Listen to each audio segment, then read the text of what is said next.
Payg'ambarimiz sollallohu alayhi vasallamning hadislari juda ko'p o'qiganmiz. Muttafaqun alayh bo'lgan hadis.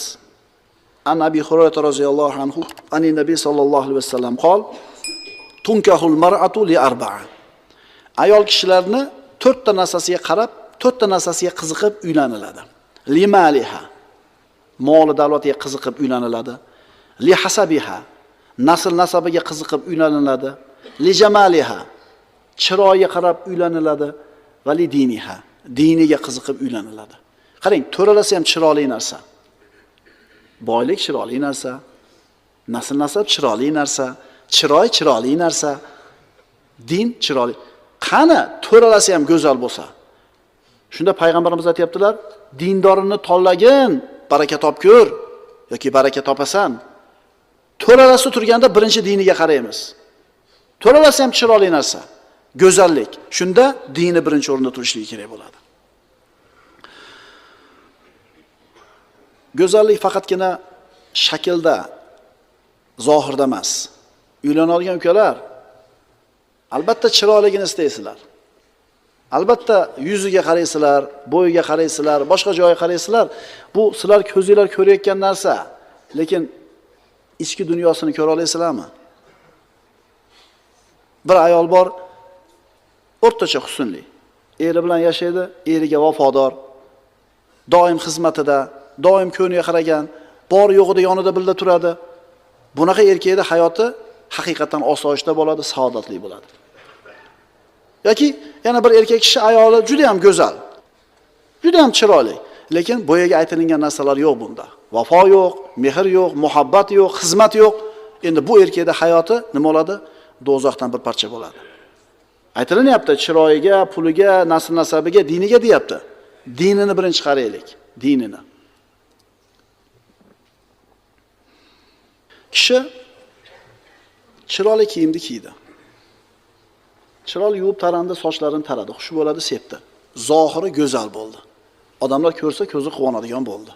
Endi shu odam faxsh bo'lgan, buzuq bo'lgan, bazi bo'lgan so'zlarni gapirib tursa, yarashadimi? Boshqacha tasavvurda turuvchi shaklini ko'rib turib, obrazovni odamga o'xshayapti. Didli odam ekan, chiroyli kiyinibdi, chiroyli zo'r ekan deysiz, og'zidan chiqqan gapni ko'rib turib, haligi tasavvuringiz buziladi. Bunaqa odamga aytish kerak bo'ladi, sen yo kiyimingga yarashadigan so'zni so'zla, yoki ko'zingga yarasha kiyimni kiyib ol. Ma'qulmi? Shuning uchun zohirli go'zallik bo'lgandek, botiniy, ma'naviy go'zallik ham siz bilan bizda bo'lishligi kerak bo'ladi. Mana shu so'z masalasida Rasululloh aytadilar, la yastaqimu imanu abdin hatta yastaqimu qalbuhu. Kishini iymoni mustaqim, sobit, mustahkam bo'lmaydi, to qalbi mustahkam bo'lmagunicha. Wala yastaqimu qalbuhu hatta yastaqimu lisanuhu. Endi qalbi mustaqim bo'lmaydi, tili mustaqim bo'lmagunicha. Shuning uchun kiyimimizni chiroyli qilgandek, so'zimizni ham chiroyli qilaylik, fe'limizni ham chiroyli qilaylik. Mana endi birodarlar, go'zal axloq. Fasbir sabron jamila. Bas chiroyli sabr bilan sabr qiling. Alloh taolo chiroyli sabr qil deyapti. Demak, chiroyli bo'lmagan sabr ham bor. Chiroyli bo'lgan sabr tushunarlik. Chiroyli bo'lmagan sabrchi sabr qildi. Asabiylashadi, g'azablanadi, uni so'kadi, buni turtadi, buni tepadi, undan alamini oladi. Bu ham sabr, lekin qanaqa sabr emas bu? Go'zal sabr emas. Chiroyli avf qilish. Chiroyli avf qilish. Fasfahis safhal jamil. Bas ey Muhammad alayhisalom, ularni chiroyli kechirish bilan, go'zal kechirish bilan kechiring. Ya'ni kechirdingiz. Sizni kechirishingiz go'zal bo'ldimi, go'zal bo'lmadimi? Biz kechirishdagi, axloqdagi go'zallikni gapiryapmiz. Sizni kechirishingiz go'zal bo'lganligini belgisi, shu kechirgan odamingizni qaytib shu aybini gapirmaysiz. Agar esiga kelganda, alam qilib ketganda, jazabasi tutib ketganda gapirib qo'ygan bo'lsangiz, bu kechirishlik go'zal kechirishlik bo'lmadi. Bir odam ikkinchi odamni qomatib yuborishi xatarliroqmi yoki bir odam ikkinchi odamni quduqqa tashlab yuborishi xatarliroqmi? Albatta quduqqa tashlab yuborishi xatarliroq. Chunki qamalgan odamni tirik qolishi mumkin. Tirik qoladi. Yusuf alayhisalom akalari 12 yashar paytida quduqqa tashlab yubordi. Keyin Misrga borganda Misrning vazirining ayoli Yusuf alayhisalomni qamatib yubordi. Qaysinisi xatarliroq Yusuf alayhisalom hayoti uchun? Albatta quduqqa tashlanishi. Ammo oradan 20 yillar o'tgandan keyin akalari oldiga kelganida shu ishini eslatmadi. Nima dedi? Astagfirullah. Va qad ahsana bi iz akhrajani minas sijn. Alloh menga ulkan in'om qildi, meni zindondan chiqardi dedi. Nimani aytmadi? Quduqqa tashlaganini, akalarini shu ishini aytmadi, eslatmadi, chunki chiroyli kechirgan edi-da. O'shuning uchun eslamadi, gapirmadi. Bizda ham o'tib qoladi. Bir paytlar amaking mana qilgan edi. Bir paytlar tog'ing mana qilgan edi. O'zi kechirganman degan. Lekin nima qilaveradi? Demak, kechirmabdi bu odam.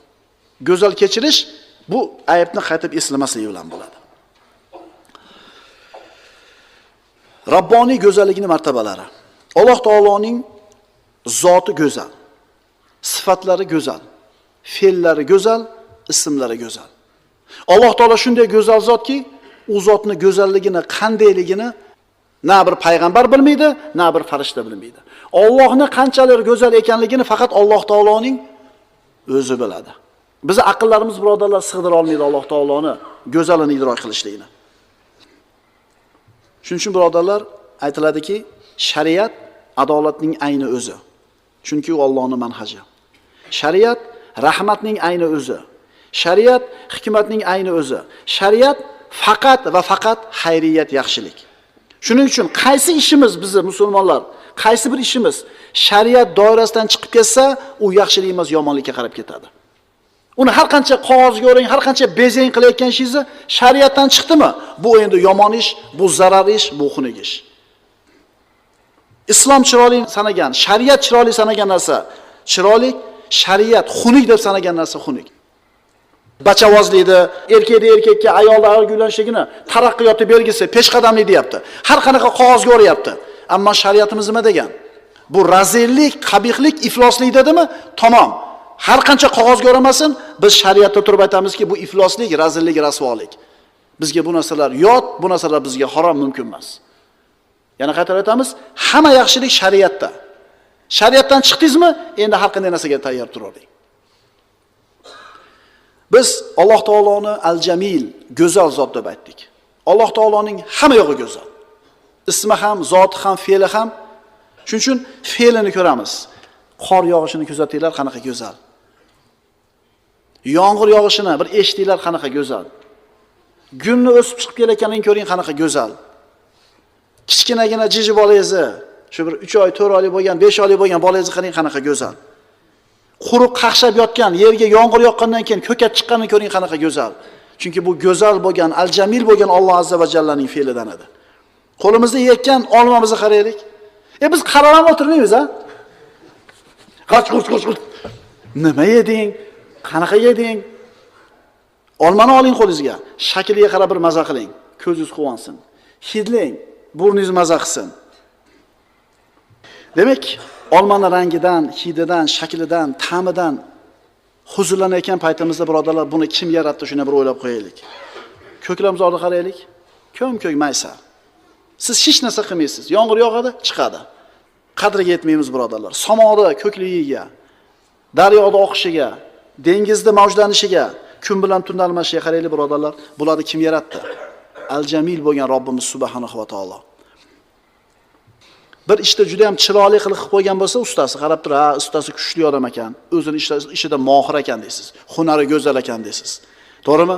Mashinangizga kraskalar berdi, yangidek qilib qo'ydi. Qoyil ustasiga deysiz. Endi bu koinotda, bu borlarga qarab turib nima deyishimiz kerak? Subhanalloh.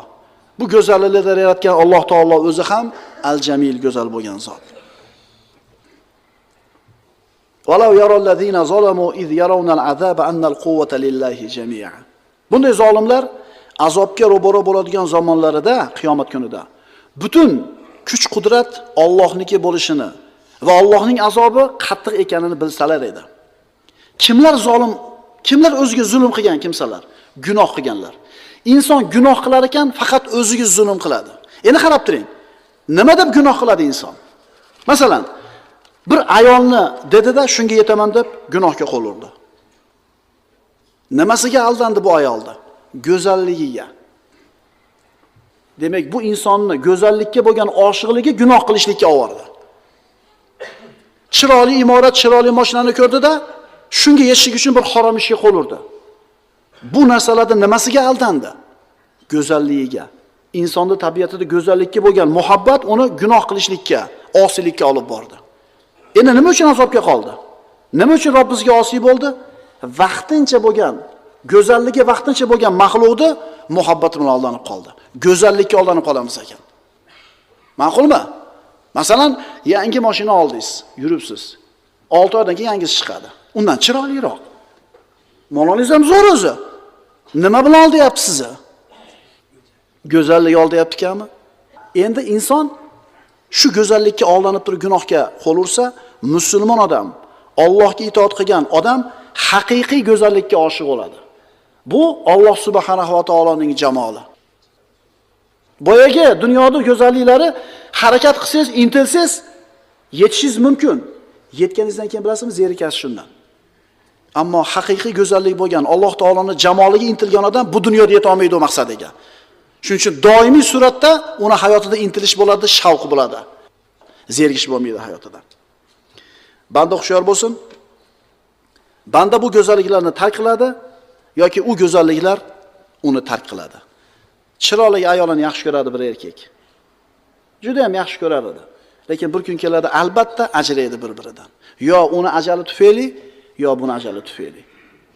Top qo'ygan chiroyli dunyoyingiz, chiroyli imoratingiz, chiroyli mashinalaringiz, ulardan albatta ajraysiz. Ammo agar Alloh azza va jallaning jamolini oshiq bo'ladigan bo'lsangiz, bundan abadul abad ajramaysiz, birga bo'lasiz.